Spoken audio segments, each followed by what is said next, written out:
Então, boa noite para todo mundo que nos escuta, para quem nos assiste. Para quem não me conhece, sou Marlon Vidal, sou o host aqui do Tech Leadership Talks, o nosso programa voltado, né, para lideranças de tecnologia, onde a gente costuma trazer um tema relevante do mercado para a gente poder discutir e trazer outros especialistas de mercado para poder falar com a gente também.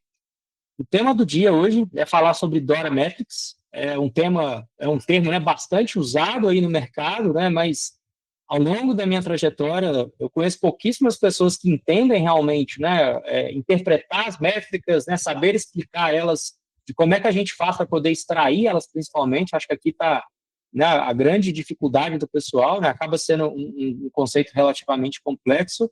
E aí, como implementar, piorou, né? Beleza, a gente sabe que é importante, a gente sabe que é necessário, mas e aí, né? Da onde eu começo, como que eu faço? Então, eu acho que é um tema super relevante, até para gestores técnicos de uma forma geral, porque o Dora ele serve principalmente para poder dar visão, né, sobre problemas que a gente, enquanto gerentes de engenharia, enfrentamos no nosso dia a dia, e responder perguntas, né, que a gente não pode confiar somente no nosso feeling, né? A gente precisa ter um dado, um número ali para poder comprovar, né, e o Dora Metrics ele chega, né, para poder trazer essa visão técnica que é tão importante para a gente.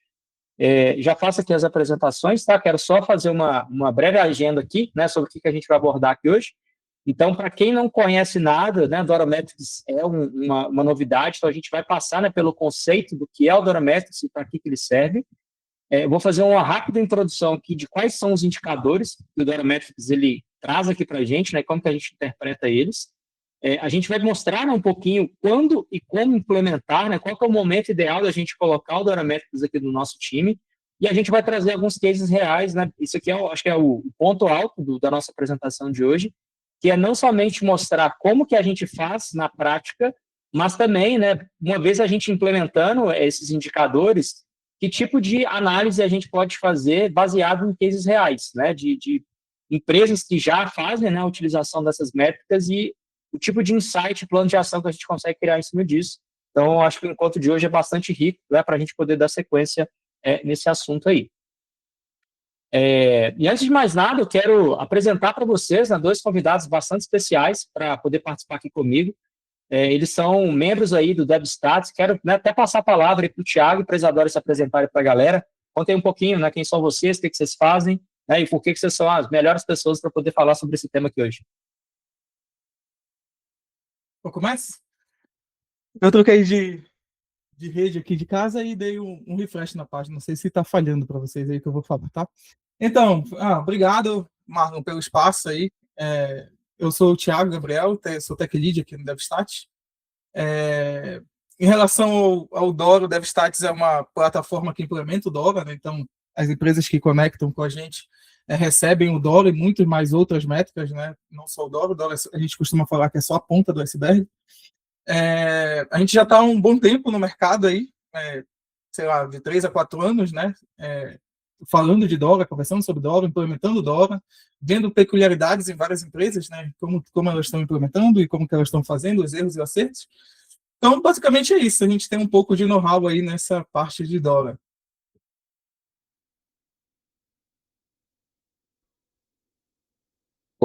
Boa. Beleza, então eu me chamo Isadora. Não foi proposital o Dora no meu nome, apesar de ser uma ótima coincidência para o episódio de hoje.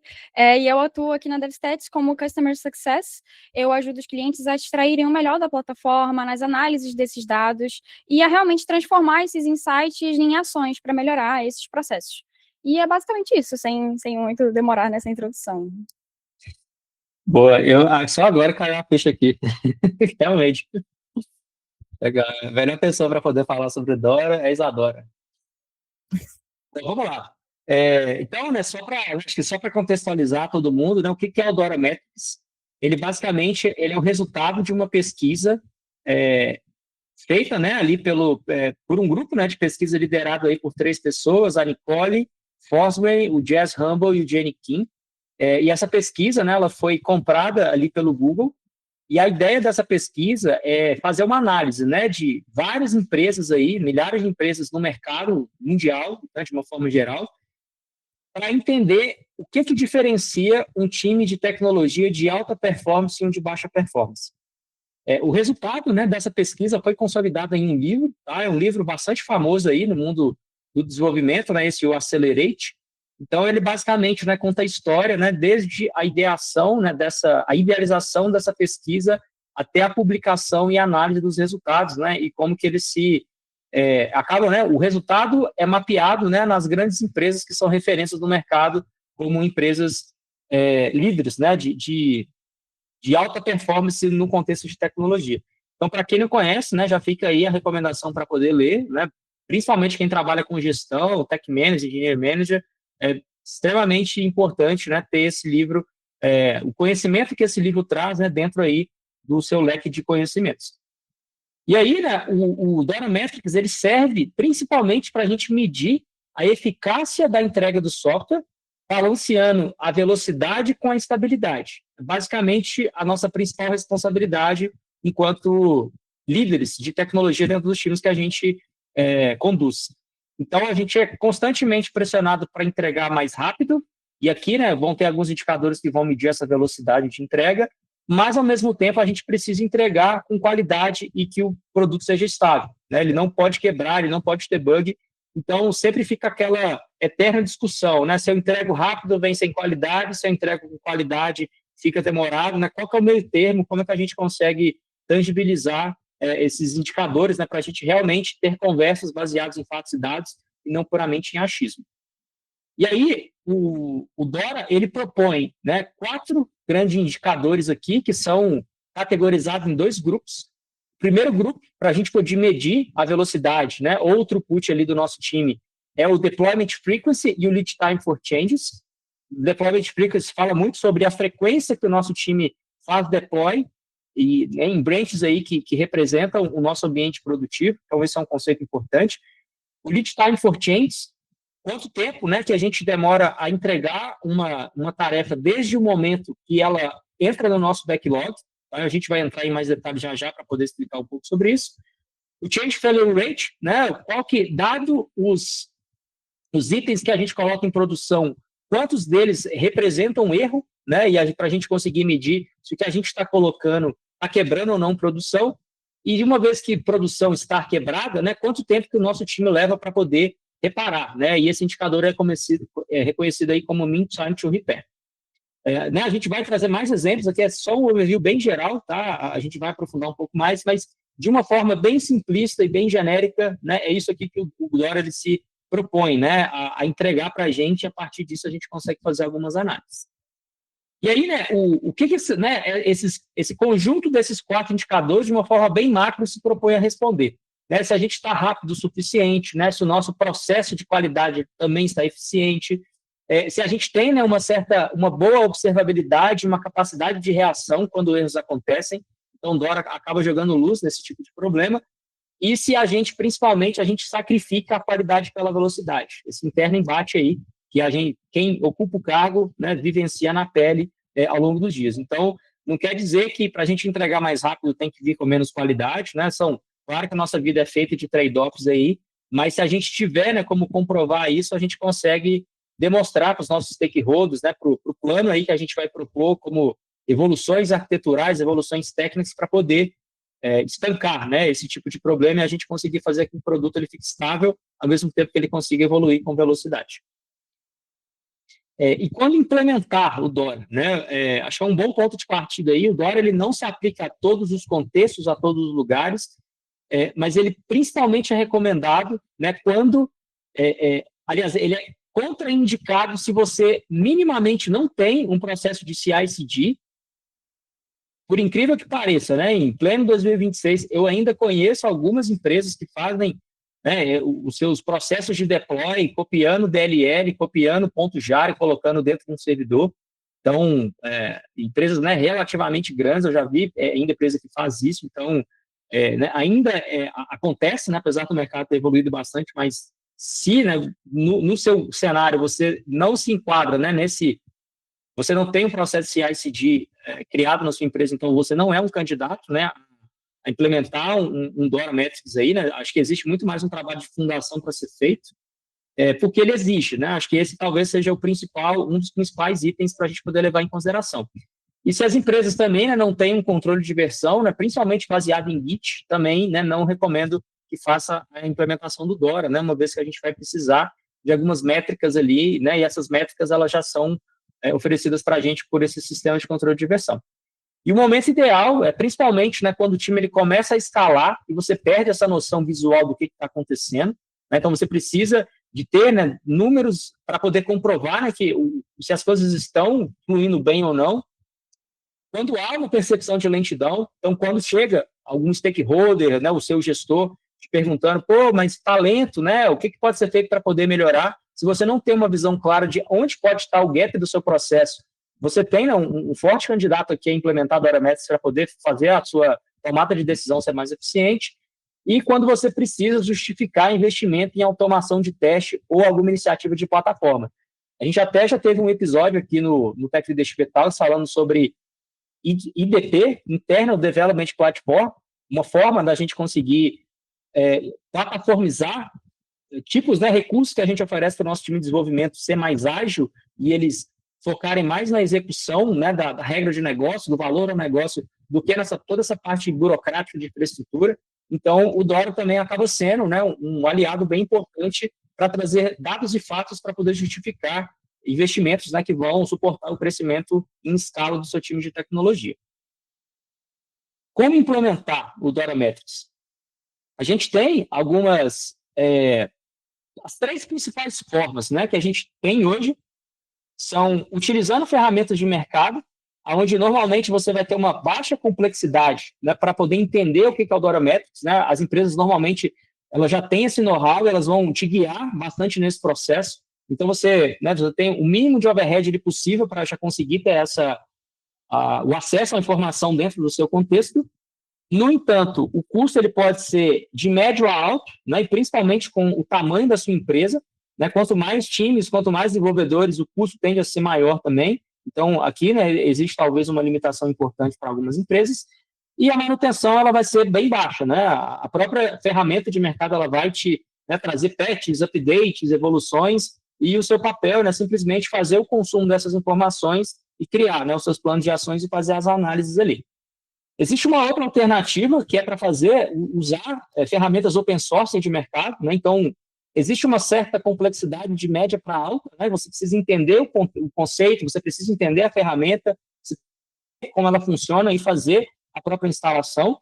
O custo, né, ele tende a ser de baixo a médio, né? Vai depender aí, de novo, né, do tamanho da empresa, da quantidade de desenvolvedores, da quantidade de equipes, né, e a própria infraestrutura para poder suportar essa solução. A gente vai ver alguns exemplos aqui também já. E a manutenção ela pode, né, ser de média a alta também. Né, quem já trabalha com sistemas open source aí, né, sabe que pode ser uma faca de 2 gumes. Ao mesmo tempo, né, que ela pode trazer uma solução, mas você acaba sendo responsável, né, por poder manter aquilo.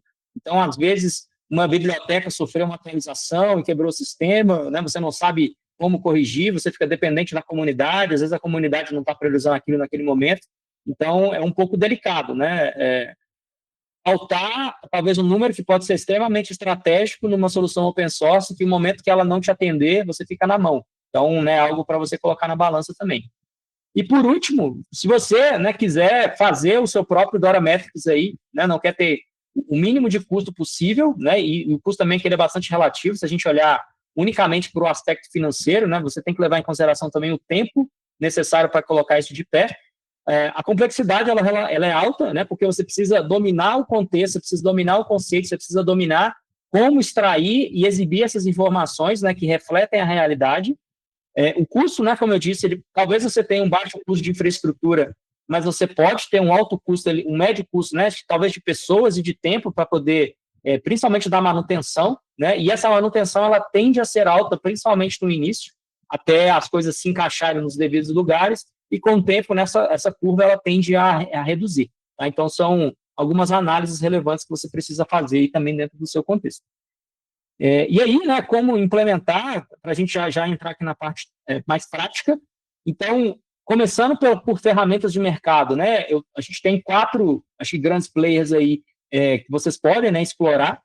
O primeiro deles, né, a DevStats, inclusive, né, a própria Isadora, o próprio Thiago, né, eles vieram, né, aqui para poder conversar aqui com a gente sobre esse tema. Então, eles entendem bastante, vocês vão ver o nível de profundidade que eles vão chegar, né? E a empresa, né, oferece uma solução para poder exibir o Dora Metrics, a gente vai ver alguns exemplos já já.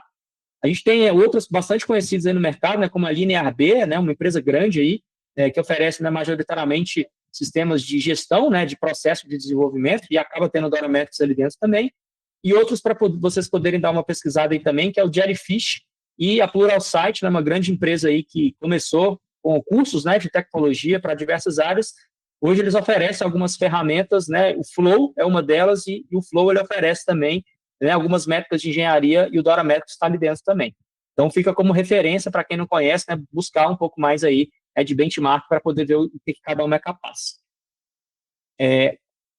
Se você, né, quiser partir para uma decisão de implementar através de ferramentas open source, então eu vou rapidamente, né, mostrar aqui para vocês duas alternativas que a gente pode explorar. O primeiro delas é o Apache DevLake, uma das mais famosas que tem aí no mercado hoje em dia. Então, né, para quem, né, já está familiarizado com o nome, a Apache, normalmente, quando tem uma ferramenta suportada, né, pela Apache, costuma ser coisa grande, coisa boa, né, é uma organização, né, que é bastante ativa aí no mundo de ferramentas open source de uma forma geral. Só que aí talvez aqui eu já até trago acho que um dos principais pontos, né, que eu sou, ao mesmo tempo que eu sou a favor, eu sou um pouco contra também essa questão do open source, principalmente para partes críticas, né, do seu sistema ou do seu processo de tomada de decisão.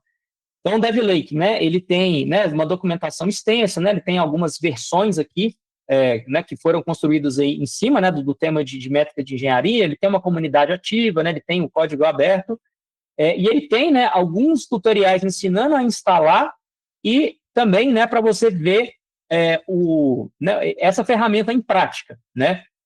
E aí, compartilhando aqui com vocês, né, a própria documentação do Apache DevLake, né, ele tem aqui uma série de né, informações, né, sobre quais são as fontes de dados que você pode utilizar aqui dentro, né, algumas cálculos que eles já fizeram para poder demonstrar o produto, né, alguns conceitos aqui que você precisa entender, né, para você, de fato, né, fazer o bom uso e a utilização desses, né, das métricas que você vai coletar, né, a partir dessa ferramenta deles aqui dentro.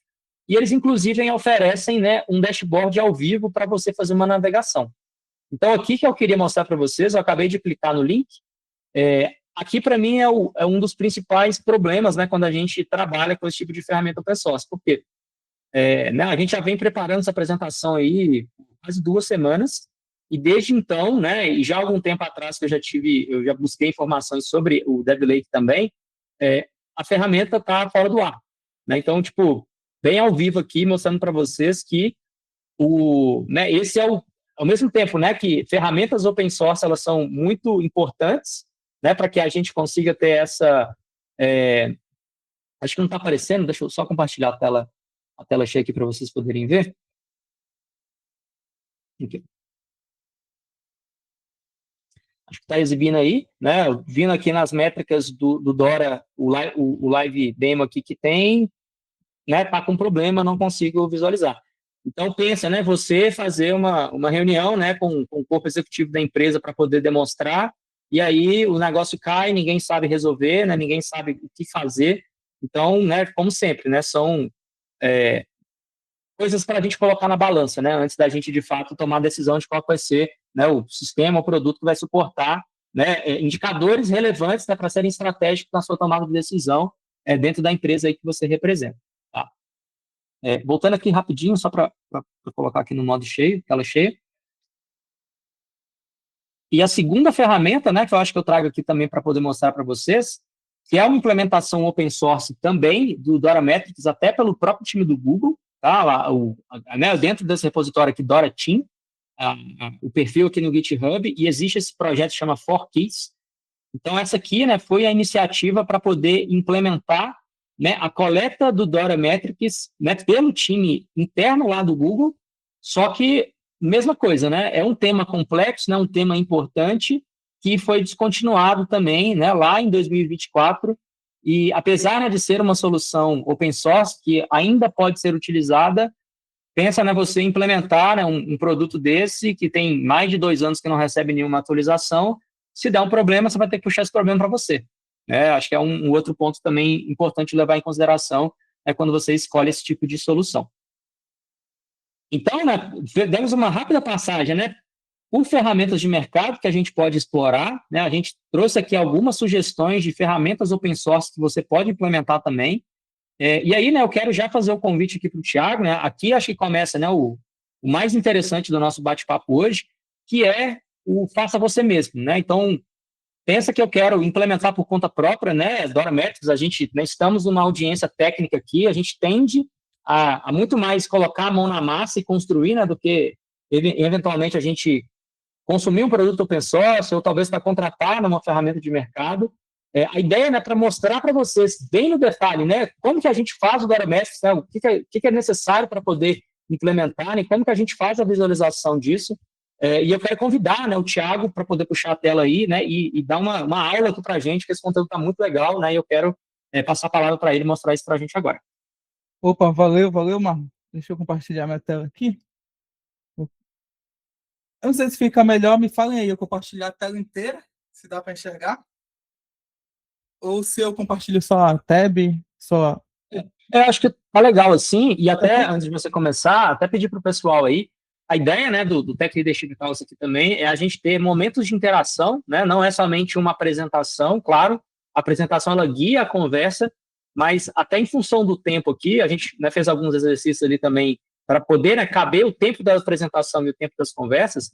Eu peço para vocês mandarem as dúvidas aqui no chat, tá? Para, né, o que puder ser respondido pelo chat, eu vou fazendo essa curadoria aqui, e o que não for puder ser respondido, a gente guarda para o final, que vai ter uma sessão ali de dúvidas e comentários, e para a gente poder discutir, né? E talvez seja melhor a gente guardar para o final, tá bom?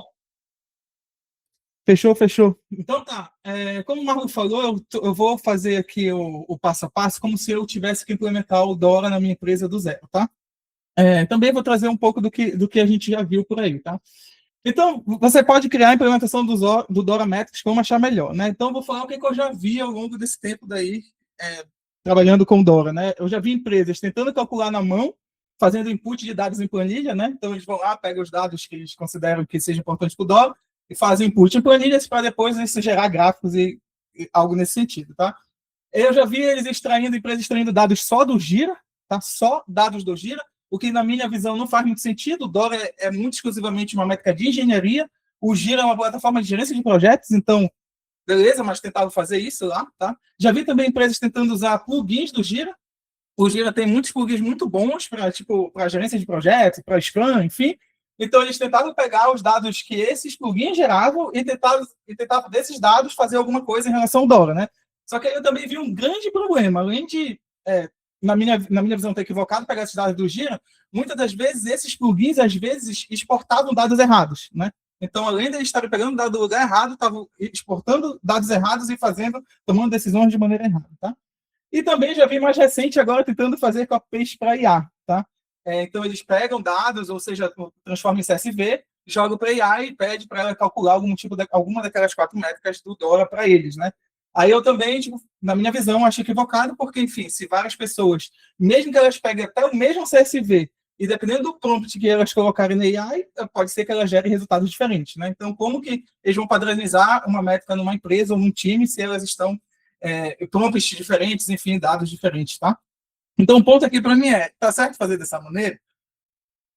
Cara, o Dora tem ferramentas de mercado que, se a sua empresa estiver usando, você pode usar para fazer você calcular o Dora, tá? Então, por exemplo, tem ferramentas de CI/CD, como o Marlon falou lá, então tem o Jenkins, o GitHub Action, o GitLab CI, por exemplo, todas as outras que sejam de CI/CD, então você usa os dados de pipeline, depois de falhas e rollbacks para calcular algo do Dora, tá?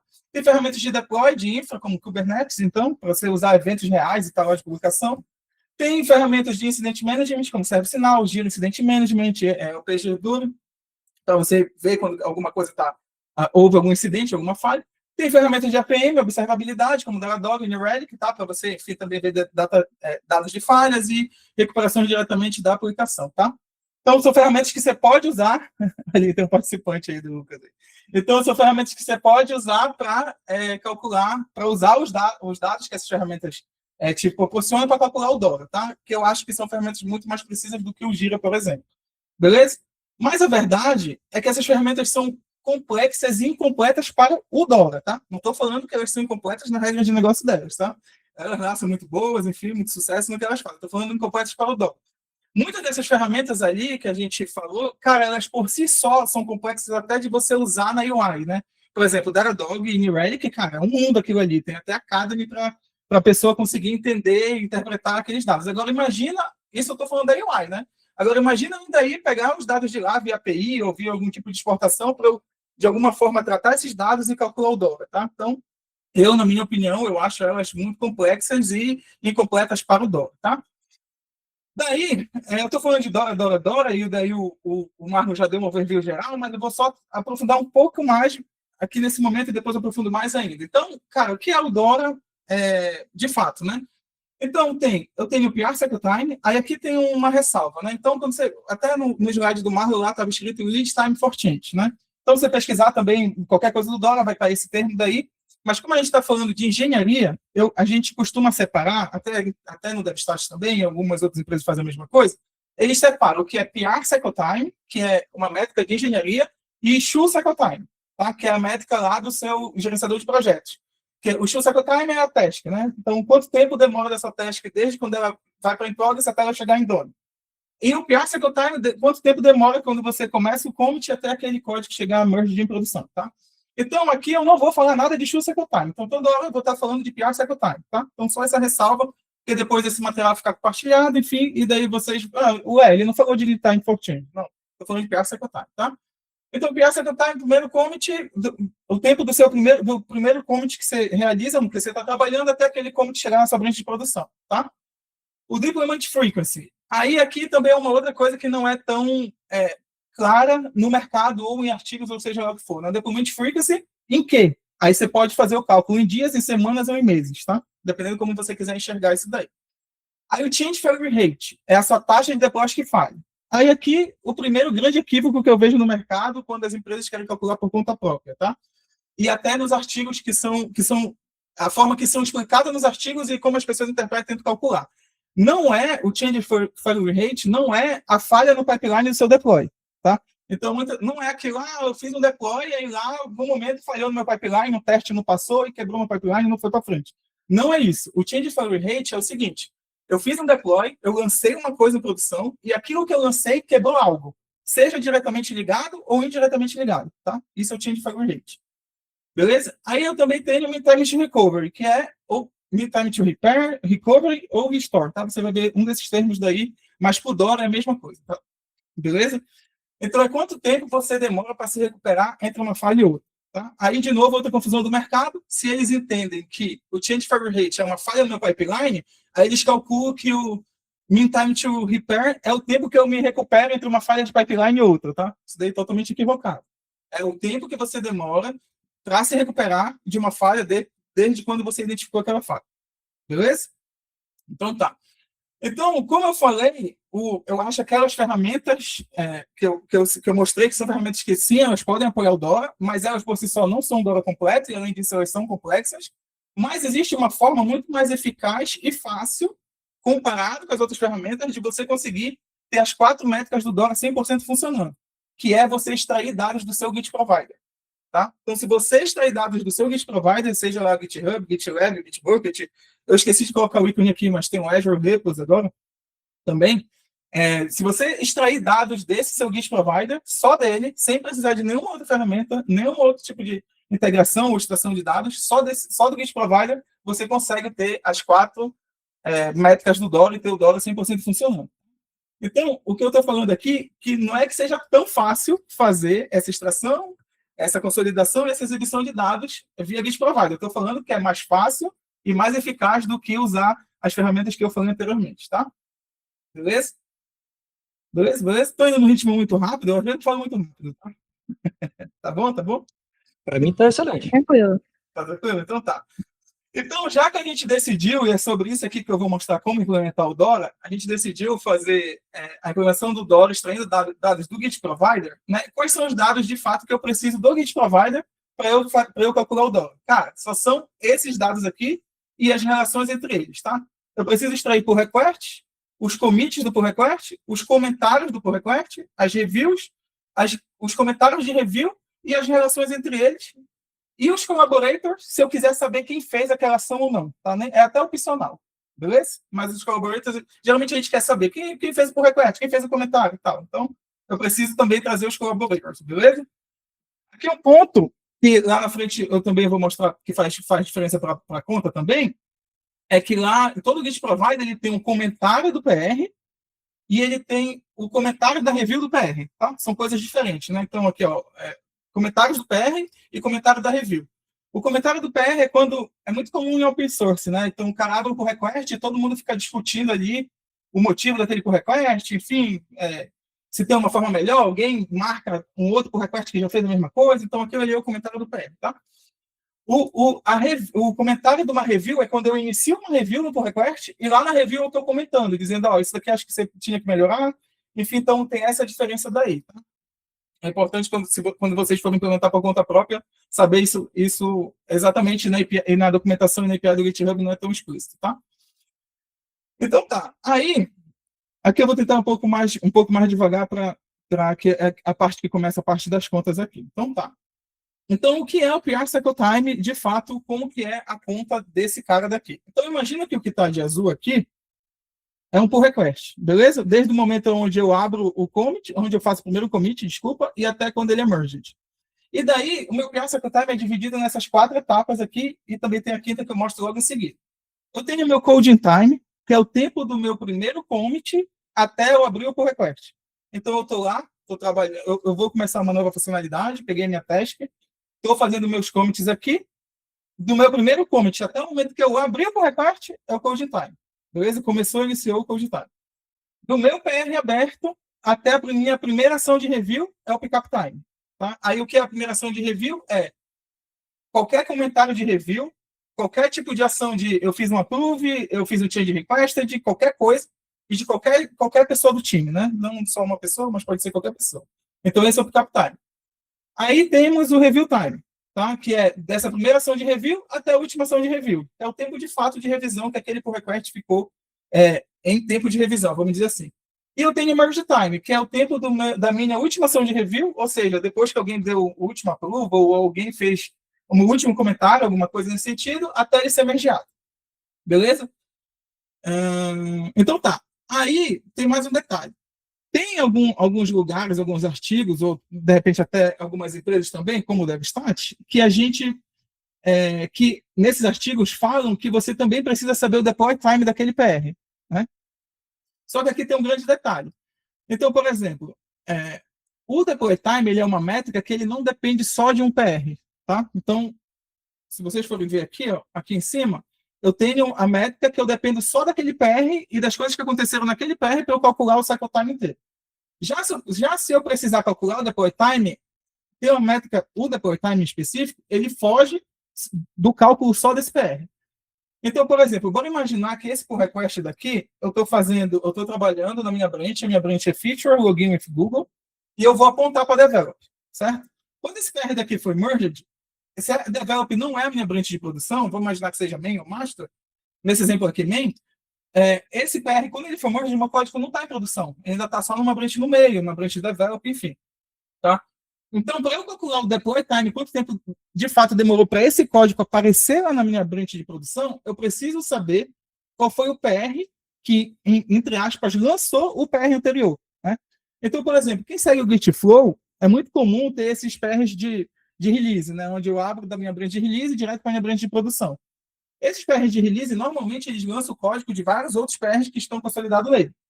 Então, nesse momento daqui, o meu deploy time é o tempo desse PR daqui de cima foi merged, até o tempo onde o PR que lançou ele foi merged. Beleza? Se ficou dúvida, por favor, jogue no chat aí, e também no final a gente pode retornar aqui, tá? Então, esse daqui é o deploy time. Então, eu vou sempre depender, o fato é que eu vou sempre depender do PR que está lançando aquele meu PR. Né? se eu estou seguindo Git Flow, ou de repente qualquer outro tipo que eu coloco uma branch no meio, e eu não estou abrindo PR direto para a minha branch de marca, para a minha branch de produção, então eu sempre vou depender do outro PR para calcular o deploy time, tá? Beleza? Se você está começando no Dora, cara, eu recomendo fortemente que faça isso daqui, ó. Desconsidera o deploy time, começa por aqui, faz só as 4 métricas de boa. Depois você pode se aprofundar e começar a tentar calcular o deploy time de cada PR, beleza? Então tá, isso daqui eu mostrei como que a gente calcula o PR cycle time de cada PR. Mas a verdade é que a métrica do Dora não é tipo assim, me dá o PR cycle time de cada PR. Não, ele quer saber qual o PR cycle time do meu time. É isso que, na verdade, quando a gente está analisando, ou como o Marlon falou, a gente está conversando com o C-Level, a gente quer falar e conversar sobre, né? E daí a primeira resposta depende do período que você quer analisar. Tá? Aí eu trouxe um exemplo aqui, ó. Então, por exemplo, se eu quiser responder essa pergunta, qual o PR cycle time do meu time em janeiro? Aí vamos imaginar que em janeiro o meu time teve 5 PRs que foram merged, beleza? Por request 1, 2, 3, 4, 5. Beleza? E para cada um deles, eu preciso calcular o PR cycle time, que é a conta daqui de cima. Beleza? Por isso que eu tive que explicar como é que funcionava a teoria do PR cycle time de um PR. Beleza? Então tá. Então, eu calculei aqui para cada por request quanto que é o PR cycle time dele. Beleza? Cheguei aqui nesse número daqui, 2 dias, 3 dias. Beleza, eu vou só seguir aqui e a gente responde no final, beleza? 2 dias, 3 dias, 25 dias, 1 dia e 4 dias, tá? Beleza. E daí é uma média simples, tá? O PR cycle time é uma média simples. Eu somo todos os PRs analisados no período filtrado ou no período analisado, como janeiro, por exemplo, somo todos eles, e daí eu divido pela quantidade de PRs que eu estou analisando, média. Simples assim. Então, eu poderia dizer que o PR cycle time do meu time em janeiro é de 7 dias. O que eu quero dizer é isso, que em média, o meu time demora 7 dias para entregar todo um pull request. Beleza? Só que, como vocês viram aqui, até aqui nesse exemplo daqui, ó, ele tem um outlier. Um outlier é um pull request que fugiu muito da casinha do que deveria ser, do que é o mais comum. Aqui, como são só 5, né? Só 5 pull requests, muito visualmente a gente consegue enxergar o outlier, né? Mas imagina, se você estiver analisando 1000 pull requests, esses outliers daqui é mais difícil de enxergar, né? Principalmente se tiver um monte de dados misturado. Mas aí, é interessante que o Dora, ele só fala de média, né? Então, o PR cycle time é a média. Mas a gente gosta, eu particularmente também, e quem está já mais aprofundado no Dora, gosta muito de saber o percentile, né? Porque o percentile é a melhor forma, ou talvez a forma mais ideal, de você tirar o outlier de análise de dados, né? E serve também aqui para o PR cycle time, tá? Então, por exemplo, no exemplo anterior aqui, vamos imaginar que a gente está querendo calcular o P80, o percentile 80, desse time daqui do PR cycle time de janeiro, tá? Aí como é que você faz isso? Você pega aqui, então eu estou pegando os mesmos dados aqui, ó, 2, 3, 25, 1 dia, 4 dias, tá? Então tá aqui eles, ó, beleza? A primeira coisa que eu tenho que fazer com esses dados é ordenar em ordem crescente, tá? Então eu tenho aqueles ordenados, 1, 2, 3, 4 e 25, beleza? E daí a conta é essa daqui, ó, é P vezes N. O P é o percentil que você está querendo, então é P80, né? Só que em decimal, e o N é a quantidade de dados que você está analisando, tá? Então nesse caso é assim. Aqui nessa conta daqui, como eu disse, é o decimal, é 0,80, né, que é o percentil 80. Por exemplo, se eu quisesse o percentil 90, era 0,90, ou 0,9, né? Se eu quisesse o percentil 99, é 0,99, beleza? Vezes 5, e que dá 4. Esse 4 daqui é a posição que eu tenho que olhar, que está em percentil 80, a posição dos dados que eu estou analisando, é a posição 4, que é o meu percentil 80, tá? Nesse nosso exemplo, coincidiu, da posição 4 ser o número 4, tá? Mas não é o número 4 que eu tenho que ir atrás, eu não tenho que, tipo, varrer os meus dados e ir atrás do número 4. Não, eu só tenho que ver como eu ordenei quem que está na posição 4, que foi a conta aqui que a gente fez, e pegar esse número daqui e dizer, olha, o meu percentil 80, o meu percentil 80 é 4 dias, beleza? Onde que importa isso daqui? Eu acho que é aqui que fica legal. Cara, se eu for falar só de PR cycle time lá, do Dora, eu vou dizer, cara, em média, são 7 dias. Beleza? Se eu for falar Se eu quiser fazer uma análise melhor, eu posso fazer o P80, P90, P95, 99, enfim, e daí eu falo, cara, o meu P80 é 4 dias, beleza? Então eu consigo falar frases como essa. Cara, em janeiro, meu pior cycle time foi de 7 dias. Baseado no dólar, meu pior cycle time foi 7 dias. E também eu posso falar que, em janeiro, 80% das vezes, os meus PRs demoram até 4 dias para serem prédios. Tá? A média diz...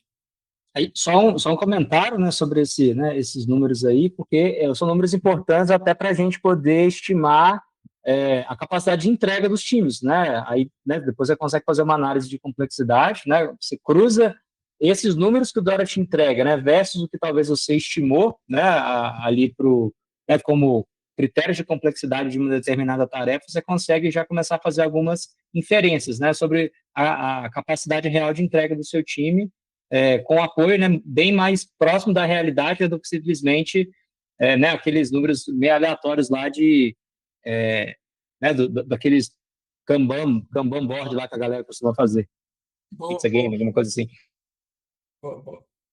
Vou falar isso. Só fazer uma adição rapidinho também, que isso acaba respondendo uma das dúvidas que pode surgir quando você falou que a gente não considera todo o lead time, né? Então, aquela parte de fazer a concepção de uma ideia, porque muitas vezes isso envolve desenvolver uma ideia, uma feature pela primeira vez. É um processo criativo que é altamente variável e a ideia do Dora é trazer uma previsibilidade para o processo de entrega de software. Então, isso também acaba respondendo por que a gente conta separadamente o issue cycle time do PR cycle time. Boa. O complementando que vocês falaram é um pouco dessa frase, né? A média diz como foi, o percentil diz o que você pode esperar, né? A gente costuma, até internamente no DevStacks, a gente olha o nosso PR cycle time e quando a gente quer, de repente, dar algum tipo de previsibilidade, cara, eu tenho que fazer essa feature que vai ser dividida nessas quantidades de PRs, quanto tempo você acha que pode demorar? Eu costumo responder assim, cara, tem 80% de chance da gente entregar em 4 dias. Tá? Então, eu gosto muito... eu sempre acho que entrega de software é sobre chances de acertos e de erros, né? Então, quando você fala que você tem 80% de chance, 90% de chance, então acho que melhora bastante, tá? Então, beleza. Aí, agora, a próxima métrica, né? Deployment frequency em days. Aqui eu vou fazer em dias, tá? Não vou fazer tipo em meses, em semanas, vou fazer em dias, que eu acho que é mais fácil, e daí depois para fazer por semanas e meses, quem entender isso daqui consegue fazer. Beleza?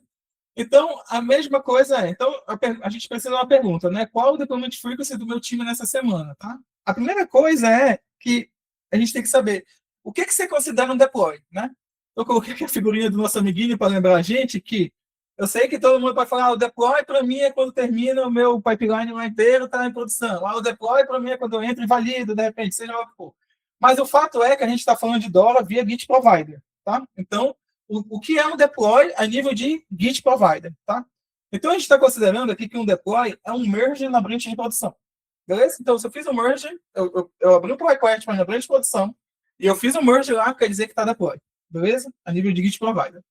Então, como que funciona o cálculo de deployment frequency em days, tá? Basicamente, acontece. Eu pego a quantidade de dias e divido pela quantidade de deploys. Então, nesse exemplo daqui, a semana, né, começando no domingo até sábado, eu esqueci de trocar, mas as letras estão em inglês, mas enfim. Então, bora imaginar aqui que a gente teve um deploy na segunda e um deploy na sexta, tá? Baseado na conta, é isso daqui, ó. Eu pego a quantidade de dias, são 7 dias que eu estou analisando, pela quantidade de deploys, e o número dá 3,5 ou 3,5, tá? Então, o que eu tenho que dizer é que meu deployment frequency in days é 3,5, beleza? Isso quer dizer que é o seguinte, que a cada 3 dias e meio meu time faz um deploy. Essa é a frequência de deploy do meu time. Qual é a frequência de deploy do seu time em dias? Cada 3 dias e meio a gente faz um deploy, baseado aqui no que eu vi de deploy e baseado no período analisado. Beleza? Para essa métrica daqui, quanto menor for o número, maior é a frequência e melhor é a métrica. Então, por exemplo, se a cada 2 dias e meio eu faço um deploy, é melhor do que a cada 3 dias e meio. Se a cada 1 dia eu faço um deploy, é melhor que a cada 2 dias. Então, quanto menor o número, maior é a frequência, tá? E melhor é a métrica, deployment frequency in days, no caso. Beleza? A próxima métrica é o change failure rate, tá? Então, de novo, fazendo uma pergunta, qual seria o change failure rate do meu time nessa semana? Tá? Eu estou usando semana, que é o mesmo anterior lá. Tá? Então, é a mesma coisa. Primeiro, para a gente calcular o change failure rate, a gente tem que entender o que você considera uma falha. Beleza? Eu sei que uma falha é quando meu health check lá diz que ficou fora o meu serviço. Uma falha é quando um cliente reporta dizendo que deu erro 500. Enfim, mas nosso amigo vai lembrar de novo aqui que a gente está calculando DORA via Git Provider. Tá? Eu tô colocando esse cara daqui porque é uma das confusões também que eu sempre vejo nas empresas, né? Quando elas decidem calcular, fazer por conta própria e fazer tudo do Git Provider, tudo a nível de Git Provider, elas começam a ficar discutindo a teoria da vida, o que é uma falha, sabe? Não, mas é no meu incident management que eu tenho que olhar que é uma falha. Eu tenho que não sei o que, tenho que pegar da API. Cara, já decidiu, é isso aqui. Então, você não tinha o DORA, você está começando a implementar, então segue aqui só no Git Provider, né? Então, no Git Provider, tem formas de você entender um pouco diferente, mas, no geral, eu recomendaria você criar um prefixo de branch para quando esse prefixo de branch for merged na main, por exemplo, é porque você falhou. Beleza? Ou você está corrigindo uma falha, né? Até seguindo um pouco do padrão do Git, falou, mas na minha empresa eu não chamo o nome hotfix, eu chamo bugfix. Beleza, mas só faz o time todo entender que quando for isso, daí é porque vocês estão realmente corrigindo uma falha. Beleza? Quando o prefixo dessa branch for mergeado na sua branch de produção, é porque é uma falha. Beleza? Então, como que eu calculo o change failure rate? A conta é essa daqui, é a quantidade de PRs de falha, dividido pelo total de PRs, vezes 100. Vezes 100 porque o change failure rate é uma métrica que é em porcentagem, né? Então, multiplico por 100 para calcular a porcentagem. Beleza? Então, nesse exemplo aqui, imagina que a gente teve tudo isso aqui que está de vermelho é a quantidade de deploys que foram de falha, vamos dizer assim, e tudo que está de azul é a quantidade de deploys que não são de falha, tá? Então, eu tenho 10 deploys aqui que são de falha e 10 deploys que são de falha. Beleza? Então, eu calculo aqui 10 deploys de falha, 20 deploys ao total, né? 10 falharam e 10 não. Divido, isso aqui vai dar 0,5, vezes 100, 50%. Tá? Então, eu digo, nesse caso daqui, que o meu change failure rate é de 50%. Beleza? Então, tá. E daí, o que eu posso afirmar? Eu posso falar que 50% do que entregamos quebrou algo em produção. Para a gente chegar nesse tipo de frase, nesse tipo de entendimento, quando a gente está calculando change failure rate. Beleza? Então, aqui o 50% que é o rate, as changes, né, que é o que a gente está entregando, mudando em produção, e o que quebrou são os failures, né? Change failure rate. Beleza? E daí, se eu tenho o meu change failure rate, eu também posso brincar um pouco com previsibilidade, assim como eu brinquei lá com PR cycle time, fazendo ele a nível de percentil e previsibilidade, tá? Então, eu posso afirmar, baseado nesse meu change failure rate, que o nosso risco de mudança é de 50%. Beleza? Então, quando de repente eu olho o histórico do meu time, vi que no mês de janeiro, dezembro, novembro, tudo do ano passado, né? Janeiro desse ano, novembro, dezembro do ano passado, novembro do ano passado, enfim.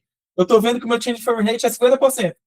Cara, se eu não fizer nada, não mudar nada no meu processo, em fevereiro eu vou ter de novo 50% de falha, e daí qualquer coisa que a gente vai lançar em fevereiro, eu vou dizer que o risco da gente quebrar algo é 50%. Beleza? Então eu consigo ter esse tipo de previsibilidade aqui. Só mais um comentário, né? Para vocês verem o tanto que o processo, né, do desenvolvimento em si, né? Pô, como é que a gente organiza o nome das branches, né? Como que a gente faz né, um fluxo de Git, né? Que também já vi cenários que não tem, né, essa mínima ali de padrão para poder seguir, o quanto que isso influencia, né, da gente conseguir definir padrões, extrair números, né? A partir desses números a gente fazer análises, né, desse tipo aqui. Então, uma coisa está diretamente relacionada com a outra. Perfeito. Isso aí. Então, tá. Aí, eu também tenho aqui o mean time to repair, né? E daí, a pergunta que a gente quer responder é quanto tempo, em média, demoramos para nos recuperar, né? O ponto importante é que o MTTR, ele mede o quão rápido nós conseguimos nos recuperar quando algo falha. Mas ele não é sobre disponibilidade, né? Ele não é sobre downtime de software ou de serviço, seja lá como um todo, tá? Ele é sobre a nossa capacidade de resposta em relação ao tempo, tá? Então, a gente identificou uma falha e quanto tempo a gente demora para corrigir aquela falha, beleza? Esse cara daqui, a conta dele é o seguinte, é o tempo de falha dividido pelo total de PRs, tá? mas o que é esse tempo de falha? Aí é assim que funciona. Então, imagina que a timeline é assim, né? A linha do tempo que está acontecendo é da esquerda para a direita, beleza? A gente vai lançando vários PRs ao longo do tempo, do dia, seja lá o que for, né? A gente vai lançando. Então, isso daqui é o PR cycle time de um PR, né? Quando eu comecei o código dele até ele ser mergeado, beleza? Daí, quando eu lancei alguma coisa, um PR, vamos dizer assim, um PR ok, um PR de não falha, e logo depois eu fiz um PR de hotfix, quer dizer que alguma coisa daqui para trás quebrou, foi lançado e fez quebrar para eu precisar lançar um PR de hotfix, tá? Então, o tempo de falha é esse daqui, ó, para se recuperar da falha. Beleza? É esse daqui, ó. Essa linha vermelha. Que é, eu lancei um PR merged, depois eu lancei o de hotfix até ele ser merged. Beleza? Aí, só que tem esses cenários aqui também, né, que a gente já viu e é bastante comum. Às vezes, aqui, ele ainda não conseguiu se recuperar da falha. Então, ele foi lançando vários PRs de hotfix e ainda não conseguiu se recuperar da falha. Beleza? Então, também isso daqui seria considerado o tempo de falha, vamos dizer assim, que é esse termo aqui que eu usei. Beleza? Então, o cálculo é basicamente esse. Eu somo os tempos aqui, ó. Eu somo 2 mais 16, dá 18, e divido pela quantidade de PRs de falha. Tá? Esse. Dá 6 horas. Então, eu poderia falar que o meu mean time to repair é de 6 horas. Beleza? Então tá.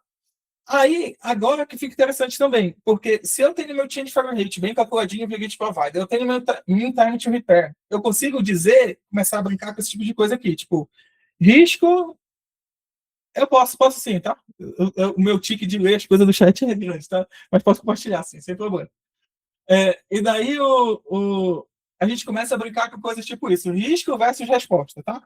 Então, o risco é o meu change failure rate, né? Como a gente pegou naquela fase. Eu tenho 50% de chance de quebrar algo em produção. E o meu mean time to repair é o meu tempo que eu me recupero entre uma falha, beleza? Aí tem essa análise combinatória aqui. Então, se meu change failure rate é alto e o meu mean time to repair é baixo, quer dizer que a gente quebra com frequência, mas não recupera rápido. Isso daqui é um cenário ok se a sua empresa está querendo avançar rápido. Então, se você tem um produto que você precisa avançar rápido, você vai quebrar coisas, se você até, de certa forma, até pular processos, né? Mas se seu mean time to repair for legal, então ok, é aceitável, tá?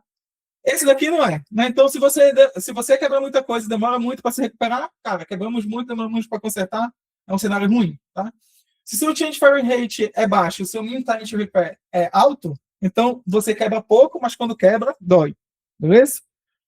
Esse daqui é o melhor cenário de todos, né? Seu change failure rate baixo e seu mean time to repair baixo, então mudamos com segurança e nos recuperamos rápido, tá? Times bem maduros e conseguem seguir um bom processo de software, conseguem atingir isso daqui, tá? A gente já viu alguns casos.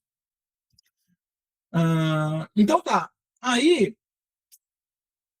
explicado, deixa eu tirar um pouco aqui, explicado um pouco como que é, o que são as métricas, como que calcula elas, por baixo dos panos, como que eu calculo? Baseado em dados do Git Provider, tá? Lembrando, sempre lembrando disso daí.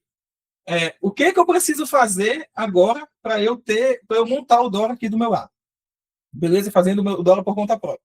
Cara, basicamente são esses passos aqui. Você precisa sincronizar os dados do Git para um banco de dados e do banco de dados exibir esses dados no dashboard, tá? Vai ser bem simples, eu coloquei bem fofinho aqui um código, mas só que envolve toda uma aplicação para você sincronizar esses dados do GitHub e depois toda uma aplicação para você exibir esses dados no dashboard. É claro que aqui pode ser a mesma aplicação, né? Mesma aplicação que sincroniza. Sincroniza que eu quero dizer traz os dados, tá? Do GitHub, a mesma aplicação que exibe, enfim. Ou você pode fazer diferente, script só para sincronizar, e você pode usar script só para uma aplicação só para exibir o seu dashboard, tá? Então, basicamente, é isso que você precisa fazer. Beleza? Por que você precisa fazer isso e trazer dados para o banco de dados? Então, bem aqui, ó, eu estou nessa etapa, tava aqui, tá só trocado aqui, tá? Mas depois eu explico por que você precisa sincronizar e não bater direto na API, tá?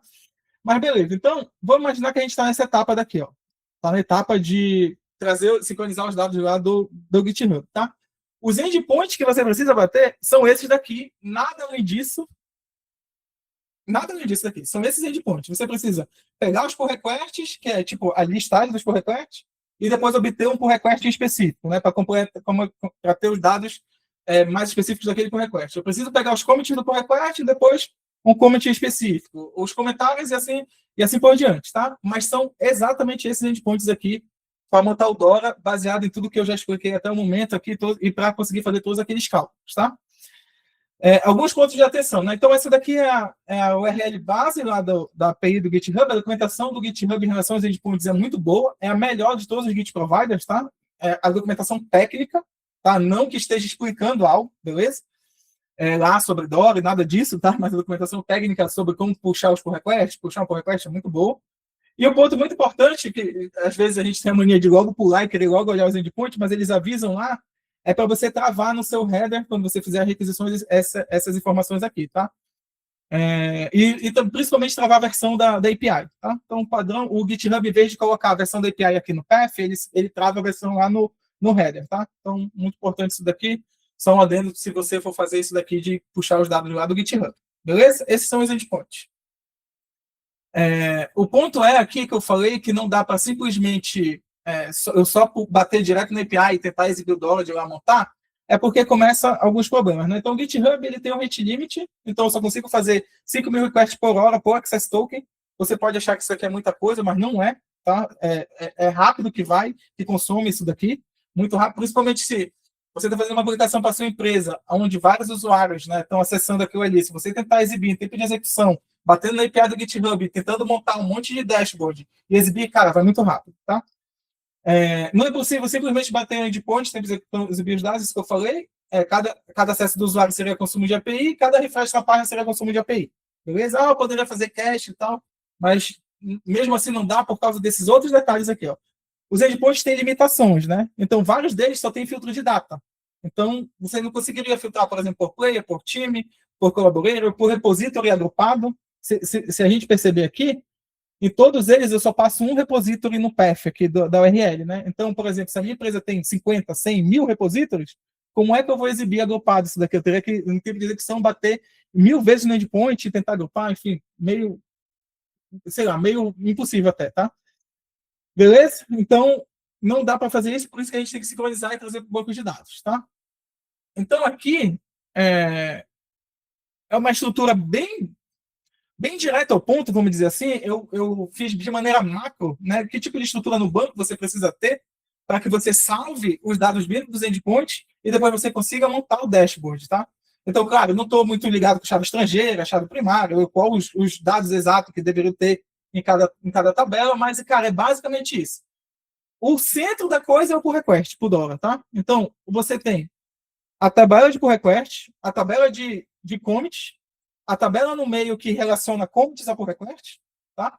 A tabela dos comentários do pull request, a tabela das reviews, a tabela dos comentários da review, que é aquela diferença que eu falei, tipo, uma coisa é o comentário do pull request, outra coisa é o comentário da review, tá? Então, tudo começa no pull request, aí tá. Cada pull request pertence a um repository, né? Então, lembra lá, os endpoints são por repository, né? Então, se você quiser sincronizar os dados de 10 repositories, você salva aqui, claro, né? Na table repositories, e depois vai salvando os pull requests de cada repository, beleza? E todas essas, ou a maioria dessas tabelas tem relacionamento com a tabela collaborators, porque assim, o pull request foi aberto por uma pessoa, né? Não dá para dizer agora a pessoa porque tem AI no meio, né? Mas é um account do GitHub, ele foi revisado, quem fez o commit foi um account, então chama de collaborator, né? Quem fez o comentário, quem fez a review, então todas elas aqui praticamente têm relação com o collaborator, tá? Só não, tipo, a tabela pivô, talvez, e repository. Não, repository tem também que eu tenho aula, né? Enfim. Beleza? Então, essa daqui é a estrutura mais básica, de maneira macro, que você precisaria ter no banco para conseguir fazer o DORA, tá? Acho que é isso. Beleza? Aí aqui, por fim,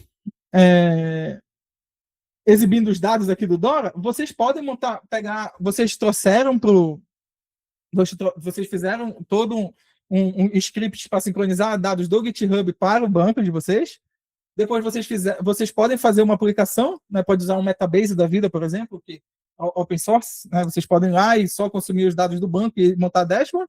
Mas como eu tenho aqui o demo do DevStats, eu já vou usar o demo aqui só para mostrar para vocês bem rápido. E se vocês quiserem também no que vocês estão... Esse link aqui é público, tá? Vocês podem acessar aí e brincar. vocês quiserem montar o dashboard de vocês, copiem aqui a UI DevStat, significa que a gente já usa há bastante tempo, várias empresas validaram, vocês não precisam ficar se matando atrás de qual é a melhor UX UI, já tem aqui, então só copiem e montem, baseado no banco de dados, aí montem lá no Metabase da vida, por exemplo. Então, por exemplo, aqui eu tenho o PR Cycle Time, que é o que eu falei, então, por exemplo, eu estou analisando aqui os últimos 90 dias desse time, é tudo dados mocados aqui nesse demo, tá? Não tem dado real de empresa eles adoram atrás depois. Então, eu tenho aqui 90 dios e tal, então o meu PR Cycle Time é de 1 dia e 10 horas, a minha frequência de deploy quer dizer que a cada 0,7 dias eu faço um deploy, eu tenho uma falha perto de 20%, e o meu time to repair é de 1 dia e 22 horas, tá? Também consigo ver aqui meio que o que aconteceu a cada semana, né, como que foi, enfim, os PRs que estão sendo considerados, e cada card aqui é clicável, para eu fazer essa análise aqui semana a semana. Beleza? Então é isso. Excelente, Thiago. Acho que, né, foi uma aula, né, como a gente disse, né, não é tão simples assim, né, aí acho que justifica até aquela própria curva, né, que a gente falou sobre a complexidade, né, de fazer por conta própria, né, mas existe, né, um caminho para vocês seguirem aí, né, caso quem queira desbravar, né, o Dora Metrics a partir do Git Provider, na minha opinião, né, a forma mais correta da gente puxar, uma vez que é uma informação, né, de engenharia, então, né, não tem lugar melhor para a gente poder puxar. Então, acho que, né, super valeu aí pelas explicações e pelo passo a passo que você trouxe para a gente. E agora, para a gente finalizar, pessoal, antes de abrir, né, para perguntas e respostas aí, eu quero convidar, né, a Isadora para poder falar um pouquinho aí com a gente sobre cenários, né, do mundo real, né, de gente que implementa a Dora Metrics, né, que tipo de problema essas pessoas identificam, e eu acredito que a grande parte aqui vai se identificar, tá? Então, Isadora, está com você a palavra, à vontade aí. Opa, beleza. Vou compartilhar aqui e vocês me avisam quando estiverem vendo a minha tela, beleza? Eu aproveitei e trouxe aqui já 2 das dúvidas que vocês mandaram aqui no chat para reduzir um pouco, né, talvez não extrapolar muito o tempo, mas eu achei que elas são apropriadas de falar agora.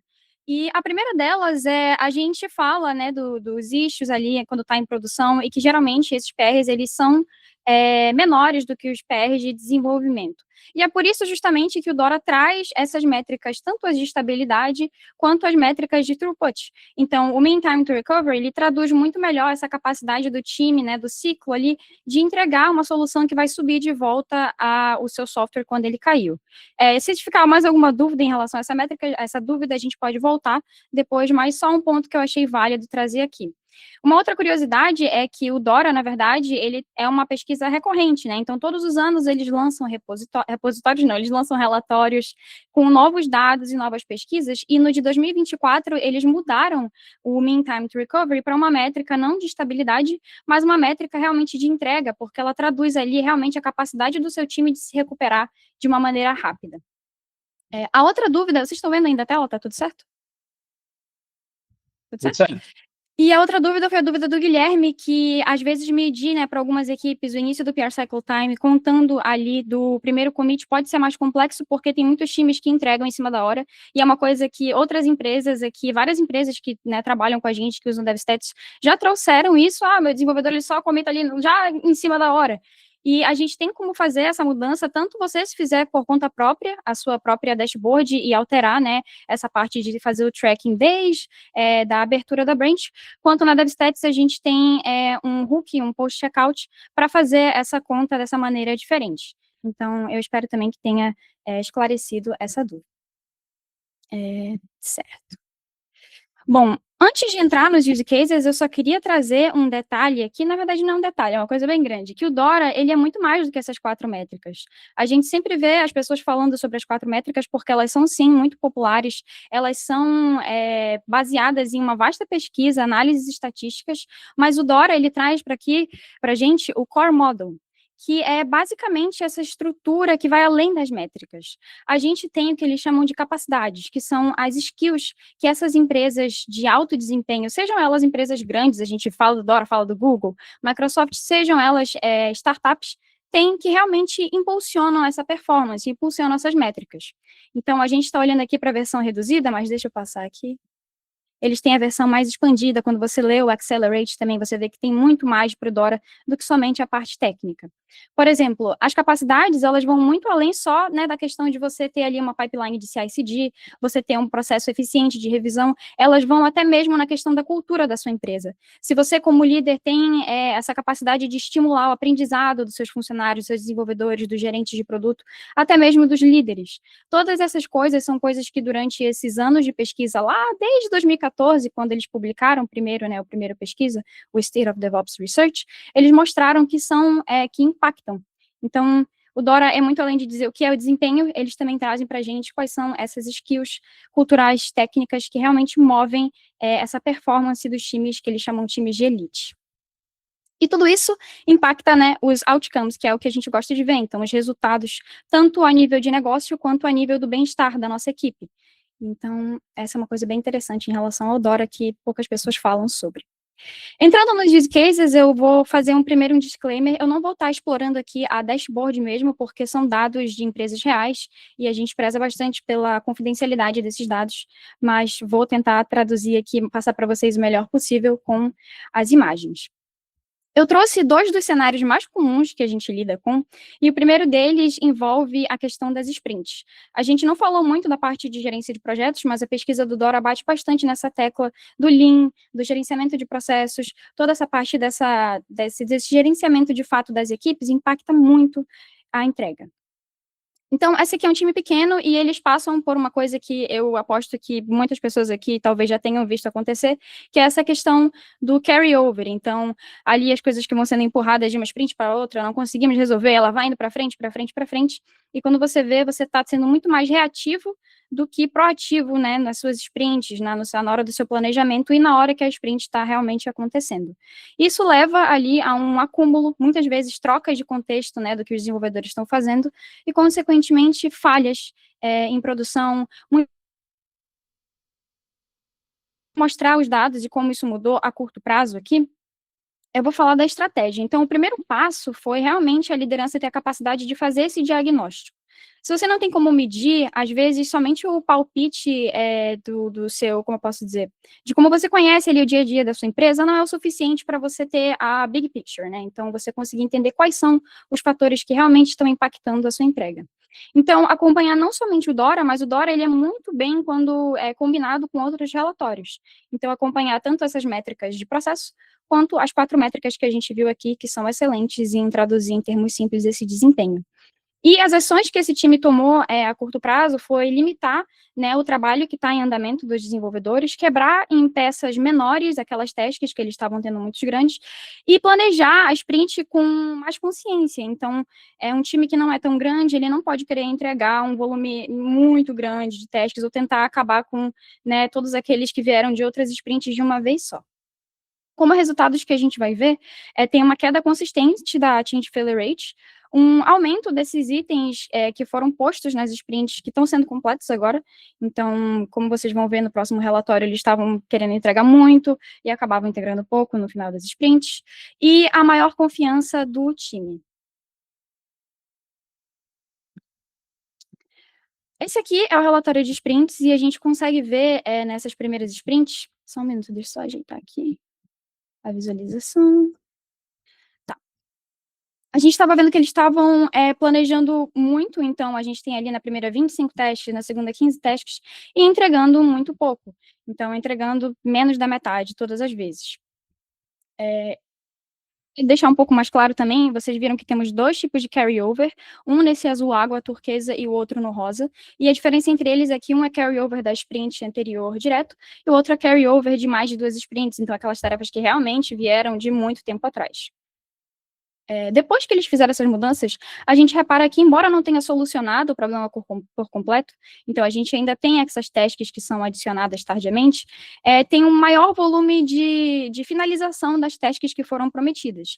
E isso é muito importante não só para a entrega, de fato, de valor para o cliente final, mas também para aumentar a confiança, a moral do time. Isso também se traduz aqui no relatório de Engineering Investment, que na verdade é um framework criado pelo VP de Engineering Growth do Dropbox, que é bem conhecido, e a gente consegue ver que a equipe conseguiu também entregar mais novas coisas. Nosso objetivo como uma empresa é sempre estar entregando novo valor, novas features, e não tentando sempre estar apagando incêndios. Então a gente viu uma diminuição do Keep the Lights On, que são essas tarefas voltadas a resolver bugs, resolver incidentes, aquilo que a gente faz para manter as luzes ligadas, né, para não deixar ali apagar fogo. Opa, pode falar. É só um comentário, né? Você brincou aí, mas é verdade. Eu arrisco a dizer que não tem uma pessoa, né, que está aqui nessa sala, ou talvez vai assistir esse vídeo no futuro, que não se identifica, né, com essas dores aqui, né? É muito a nossa realidade. E o quanto, né, que é difícil a gente ter essa visão, né, principalmente para quem é responsável por mais de um time. Se um time já é difícil, né, quando envolve múltiplos times, né, cada um, né, às vezes tem o seu formato de trabalho, né, às vezes cada um ali tem a sua dinâmica, o seu jeito de acontecer. Então, né, e muitas pessoas perguntam, pô, como que eu posso ser mais estratégico no cargo que eu ocupo? Ter acesso a esses números muda tudo, né, porque a gente consegue ter uma visão, né, clara sobre o que está acontecendo no dia a dia. E a partir dessas informações, o que eu faço para a gente poder investir mais em coisas novas, né? O que eu faço para poder parar de apagar incêndio? O que eu faço para poder parar, né, com essa problema no planejamento que a gente nunca consegue se comprometer e sempre está puxando coisa que ficou para trás. Cara, será que não é o momento de dar uma pausa? Então, né, acho que são números que mostram, né, a realidade e te ajudam a ser estratégico na tomada de decisão. Com certeza. E uma coisa que o próprio Dora fala, se vocês forem atrás no site deles, eles trazem todos esses dados, é que às vezes você focar muito em medir por conta própria a custo de fazer essas melhorias, acaba impactando negativamente, né? Porque é mais uma coisa para você desenvolver, além daquilo que você já desenvolve por padrão ali na sua empresa. Então, conseguir ter esses dados de uma forma mais tranquila, ou até mesmo se você tem só uma noção geral do seu time, o ideal é focar naquelas dores mesmo, então naquilo que você sabe que são um gargalo. No caso desse time, eles estavam tentando estimar mais do que eles conseguiam, e isso estava sendo uma pedra no caminho deles, basicamente isso. Mas muito boa a sua pontuação, realmente. E trazendo aqui agora o Dora vai vir no próximo, mas antes disso, a gente tem aqui o PR Size, a gente consegue ver que naquela linhas de código, tá? Então, em média, estavam ali 1.000 linhas de código, 2.000 linhas de código, subiu para quase 3.000 linhas de código. Ele é fortemente relacionado à questão das falhas, né? Então, quando o seu desenvolvedor ele faz ali uma PR gigante de uma vez só, não só isso causa ali um processo de revisão muito menos granular, como também aumenta, por causa disso, a possibilidade de falhas passarem, né, para o seu software ali em produção. Então, como a gente viu, esse time conseguiu gradativamente consertar isso. Assim que eles conseguiram quebrar essas coisas em pedaços menores, nessas tarefas em pedaços menores, a taxa de falhas também caiu. Mas eu queria reforçar que essas mudanças a curto prazo, elas podem sim acontecer, ainda mais se o seu time é um time pequeno, mas o ideal é que esses incentivos, essas capacidades, elas sejam tão incentivadas nos seus times que isso acabe se tornando a cultura da sua empresa. Então, quando uma nova pessoa chega, ela já tenha todas essas práticas ali, como eu posso dizer, embutidas na rotina dos desenvolvedores, dos líderes, para que isso seja muito mais fácil de realmente durar na sua empresa, mude, seja o que for, seja liderança, seja os times. Então, o ideal é não focar, né, nas quick wins, mas sim sempre estar fazendo essa análise, esse monitoramento. O segundo case é sobre acelerar a entrega mantendo o controle. Eu queria trazer uma palavra que o Marlon falou lá no início, que é trade-off. E o bacana do Dora é que eles mostraram com essa pesquisa que não é sempre aquilo do move fast, break things lá do Facebook. Você pode sim entregar muito, entregar com velocidade e entregar com estabilidade. Uma coisa nem sempre vem à custa da outra, e esses times que são de alta performance, eles fazem isso por meio daquelas skills que foram mostradas antes. Esse time aqui também é um time pequeno, eu coloquei a logo do Cloud aqui porque é um time que faz uso de AI, e eles estavam tendo uma retomada de ritmo depois do período de férias, e o comportamento deles é um comportamento muito comum, que é aquilo das PRs grandes, que causa uma revisão demorada, muitas vezes porque ali o revisor vai olhar aquilo e fala, meu Deus, 200.000 linhas de código. E isso ocasiona um cycle time mais alto, não só porque o desenvolvedor passa muito tempo codando e entregando tudo de uma vez, mas porque o próprio processo de pickup, que o Thiago falou, né, de espera para revisão e de revisão, fica muito mais extenso. e isso é tudo um atraso para a entrega de valor para o fluxo do seu software. Então, no PR Cycle Time aqui, a gente tem essa semana, que foi a semana que eles voltaram, e olhando pela distribuição de tempo, a gente tem uma visão um pouco melhor de que o pickup time e o review time é, no geral, o gargalo desse time, né? Então, essa capacidade de dividir o cycle time por estágios facilita bastante também essa compreensão. A gente tem o PR Size, então outra equipe que tem ali, que teve o PR Size naquela semana com uma média de 1.000 linhas de código, e se a gente observar com o relatório de deploys ali, de quantos deploys foram feitos naquele período, são inversamente proporcionais. Então, quando tem uma entrega gigantesca dessas, não só atrasa a entrega, mas também, né, você diminui ali, no geral, a frequência do que você está entregando.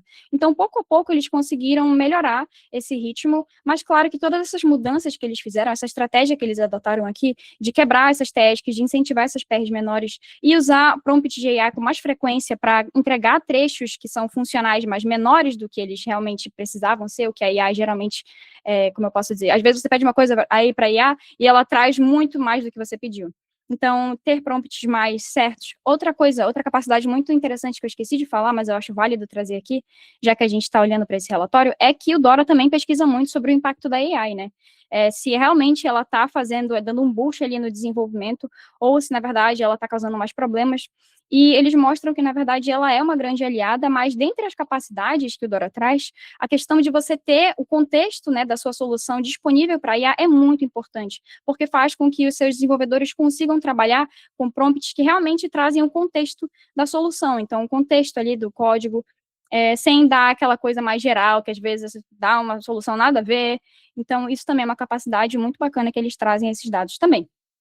Então, com isso, eles começaram a usar a IA com mais frequência, aceitar mais essas sugestões de código, e eles conseguiram, como a gente viu, né, subir aqui a quantidade de deploys e ter um desempenho melhor. Se tudo isso não foi suficiente para convencer você a usar o Dora, começar a medir e pesquisar um pouco mais, eles fazem essa pesquisa desde 2014, como eu falei, com mais de 39 mil profissionais, não só de Big Techs, startups, de todo tipo de empresa.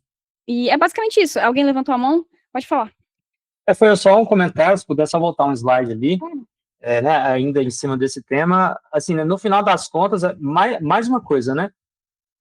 É muito processo de a gente pegar, né, um grande problema, dividir esse problema, né, em tarefas menores e fazer o processo acontecer, né? E aí, na correria do dia a dia, né, a gente não faz por mal, mas tem 1 milhão de atribuições para poder fazer, a gente não necessariamente a gente consegue chegar nesse nível de detalhe como gostaria. Então, se a gente tem um local para a gente poder ver isso, ver um fechamento do mês, olha para o número, critica, junta o time e fala, gente, tá errado isso aqui, né? Pô, a gente olha o tamanho dos PRs que a gente está subindo, né? Olha como a gente pode melhorar, né? Como a gente pode melhorar o processo da nossa quebra, como a gente pode melhorar o processo do nosso review. Então, isso acaba sendo, né, insumo para discussões de melhoria contínua, né? E a gente consegue perceber, né, ao longo dos meses, o impacto que isso causa, né? Porque é a partir desses números que conversas acontecem, planos de ação são criados, né? Que melhorias são implementadas, e depois você tem um histórico para poder contar uma história e demonstrar a eficiência do seu trabalho enquanto gestor. Acho que esse é o principal ponto. Com certeza. Não, fica gancho, Marlon. É exatamente isso, né? É que a maioria das coisas que a gente falou aqui, provavelmente todo mundo já sabia. Ué, será que a gente já não sabe que jogar teste para a próxima sprint é ruim o tempo todo? Será que a gente não sabe que fazer um prompt gigante para IA fazer tudo de uma vez não é ruim? Será que a gente não sabe que se eu tenho muitos pés de largado lá por muito tempo é ruim? Cara, a gente já sabia a maioria dessas coisas. A diferença é que quando você mede, você tem uma métrica lá gritando o tempo todo e te mostrando o tempo todo que aquilo ali está acontecendo. Aí você faz o que o Marlon falou, você começa a discutir em cima da métrica e tomar ações para melhorar. E não é melhorar a métrica necessariamente, né? É melhorar o comportamento que vai refletir a melhoria da métrica. Exato. Métrica, ela só vai te mostrar o sintoma, né? São as ações do dia a dia que vão determinar, né, a mudança do comportamento, e a métrica vai refletir esse comportamento. Perfeito. Com certeza. E agora? Opa, pode. Pode Só ia fechar. puxar que é um outro erro comum, as pessoas tenderem a gamificar essas métricas, então achar que esse número é absolutamente tudo. Mas, na verdade, é exatamente isso que vocês falaram. O ideal é melhorar esses processos, essas capacidades, né? Então, não pensar sempre, nossa, não, eu tenho que aumentar a minha frequência. Na verdade, o problema ele vai muito mais embaixo, né? Então, ter essa capacidade de olhar o histórico, analisar os padrões de times diferentes, é o que realmente vai guiar não o seu plano, mas a sua estratégia para fazer com que aquilo melhore. Então, é muito importante ter esses dados. Perfeito. Então, né, chegando aqui no final, queria abrir agora, né, para dúvidas, discussões, comentários. Quem está participando aí, né, fica super à vontade para poder, até em função do tempo aqui, gente, a gente, né, programou 1 hora e 30 minutos para discussão, a gente está chegando quase 1 hora e meia. Mas acho que o conteúdo estava muito bom, né, para parar aqui no meio ia ser, acho que até ruim, né, para poder fechar o linha de raciocínio. Né, quem quiser até poder ficar um pouquinho a mais aí das 8h30, né, o horário que a gente está transmitindo aqui fica à vontade, a gente pode estender mais uns 10, 15 minutinhos aqui, mas eu acho que o grande conteúdo foi passado, né, e passa a bola, né, a palavra aí para quem quiser, né, perguntar, comentar, fica à vontade aí para poder falar conosco.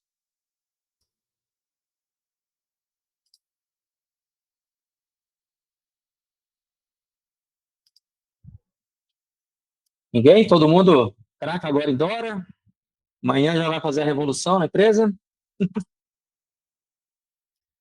Tem as perguntas aqui que é do chat aqui. A filha dormindo. Eu respondo? Então, se ninguém Pode ser, responder, né? pode ser. O Fábio falou assim. Não, peraí. Foi ele primeiro? Foi, né, o Fábio? Mas se tivermos a falar de issues de prod, o PR Cycle Time vai ser inferior ao sobre 1 de desenvolvimento. Como podemos diferenciar?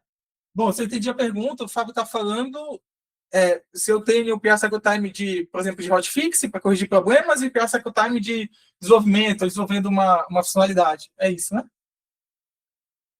Então tá.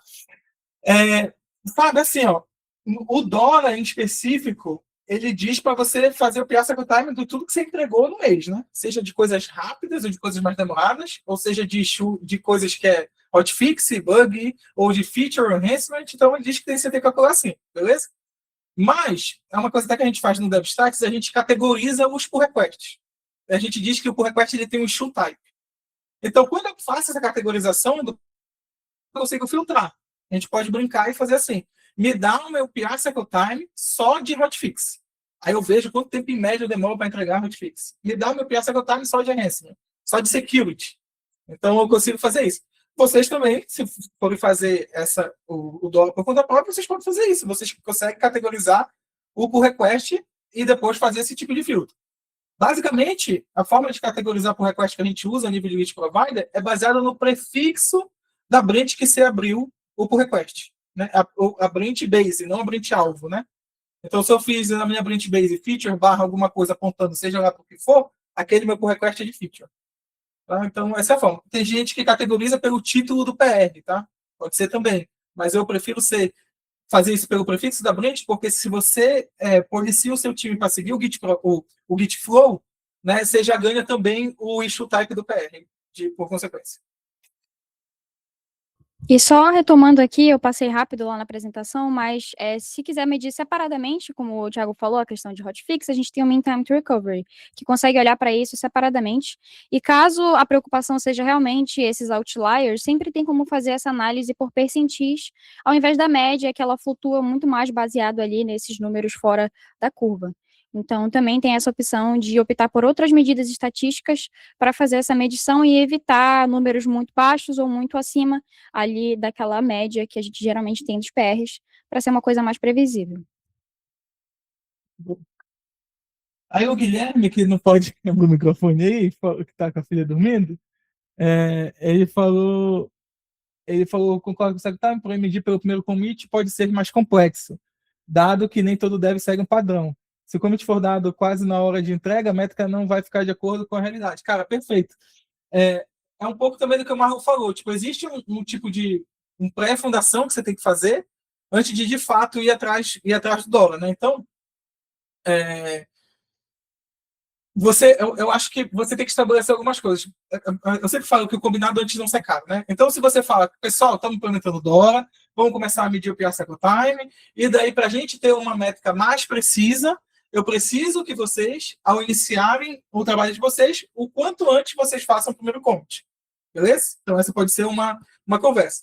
Teve uma coisa que a gente fez no DevStacks e a gente compartilha para os clientes, é um Git hook, que toda hora que o cara criou uma branch, ele já faz um commit automático e para iniciar o code time, vamos dizer assim, né? Foi o que a Isadora falou. Você pode também fazer isso daí na sua empresa, se você não quiser confiar no dev de que ele possa vir esquecer de fazer o primeiro commit, tá?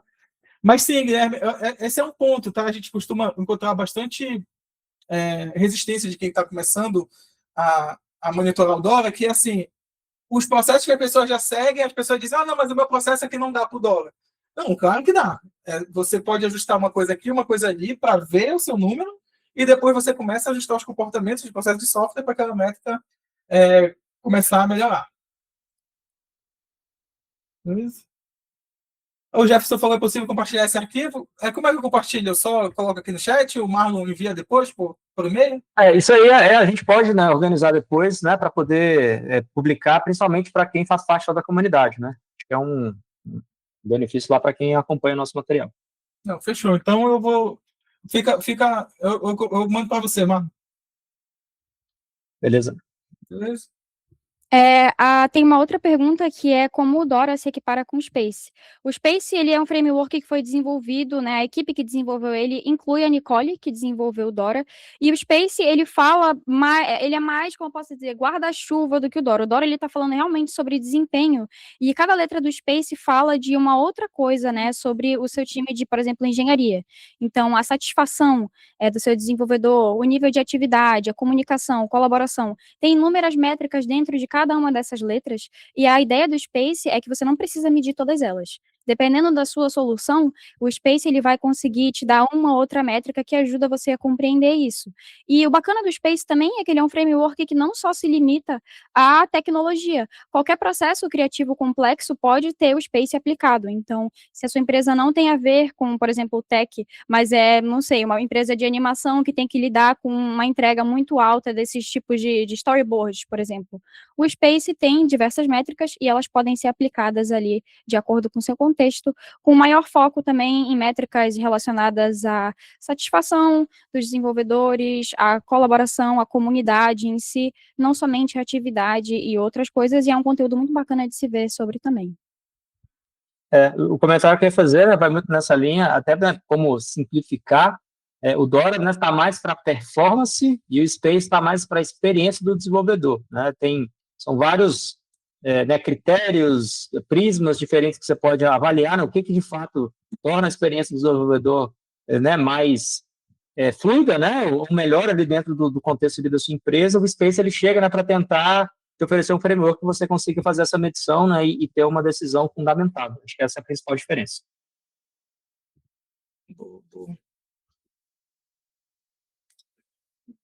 O Guilherme falou aqui também que eu calculo o cycle time pelo fluxo de desenvolvimento no ClickUp, quando deve colocar como desenvolvendo, até o status ir para a publicação. Pega o intervalo de tempo. Legal, isso é muito cara do issue cycle time, Guilherme. De quando a task sai do status de to-do, né? Não da coluna to-do, né? Do status to-do, e daí ela vai para in progress até ela chegar no status de done, seja lá quantas colunas você tenha no meio. Você está calculando da maneira certinho o issue cycle time, tá? Tá certinho. Beleza, pessoal. Acho que até pelo horário aqui, né? Acho que eu vou encerrar, né, já a transmissão aqui. Quero agradecer, né, o pessoal aí da DevStacks, né, realmente o pessoal entende demais, né? Isadora manja muito, o Thiago manja muito também. Agradecer o Alessandro também, faz parte da empresa, né? E fez essa ponte acontecer. Né, então, agradecer também pela parceria aí desse projeto que a gente idealizou nesse último mês. A gente está planejando isso tem mais de um mês.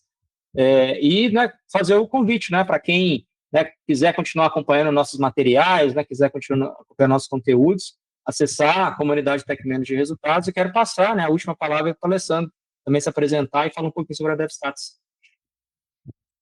Valeu, Marlon. Ótima apresentação aí, pessoal. Então, eu sou da parte aqui do time comercial da DevStacks. Então, a gente tem ajudado hoje muitas empresas aí no ramo tech a, de fato, conseguir implementar o Dora, né? a trazer um pouco dessa cultura de métricas, né? Porque, como o pessoal abordou aqui, não é só ter as métricas, mas trazer o contexto, trazer um pouco know-how. Então, quem tiver interesse também de conhecer um pouco mais, como é que seria isso aí na minha equipe, a gente também pode fazer uma reunião aí com o Thiago, com a Isa, trazer um pouco hoje no contexto de vocês e a gente ver a fundo aí como é que estão essa realidade, tá? Então, fica o convite. Tá? Depois a gente manda aí também um e-mail pro pessoal. E quem tiver qualquer dúvida também pode entrar nos nossos canais aí e fazer contato com a gente. Boa, obrigado, boa noite para todo mundo e nos vemos no próximo encontro aí, pessoal. Valeu! Boa noite. Valeu, Tchau, tchau. pessoal.